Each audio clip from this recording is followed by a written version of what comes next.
ఒక్కసారి ఈ వీడియోలో చూడండి.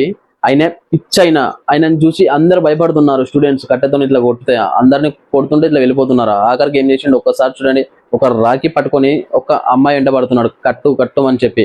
ముందు ఆ చెల్లి అయితే మస్తు భయపడ్డది అందరిలాగానే, కానీ నిజంగానే ఆ అమ్మాయికి ఉన్న మంచి మనసు మనం మెచ్చుకోవాల్సింది. లాస్ట్కి ఏమనిపించింది ఏమో, ఆ చెల్లెకి భయపడ్డా కూడా మళ్ళీ ముందుకు వచ్చి ఆ రాఖీ తీసుకొని వచ్చి అతని చేయికి కట్టింది. కట్టిన తర్వాత అతన్ని చూడండి, పిచ్చోడైనే కానీ ఆయన మనసును ఒక్కసారి చూడండి మీరు. అక్కడ ఆ అమ్మాయి కాళ్ళ మీద పడ్డాడు. రాఖీ కట్టినాక మనం చెల్లెల కాళ్ళ మీద ఎట్లా పడతామో మన సంప్రదాయంలో ఆయన కూడా అట్లా కాళ్ళ మీద పడి దండం పెడుతున్నాడు. దండం పెట్టుకొని చెప్తున్నాడు అన్నమాట, నా దగ్గర ఏం లేవు, ఏం అనుకోవద్దని. ఆ అమ్మాయి కూడా నాకు ఏం వద్దు అని చెప్పింది.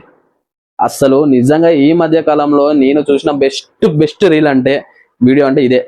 నాకైతే ఈ వీడియో నాకు ఈ ఇయర్ లో బెస్ట్ అనిపించింది. అయితే ఆ అమ్మాయి ధైర్యాన్ని మెచ్చుకోవాలి, ఆ మానవత్వాన్ని మెచ్చుకోవాలి. ఆ చెల్లెని మన దగ్గర రాఖీ పండుగ వస్తుంది కదా, మా అన్న కూడా రాఖీ కట్టుకోవాలి అనిపిస్తుంది కదా, ఏందో ఏమో.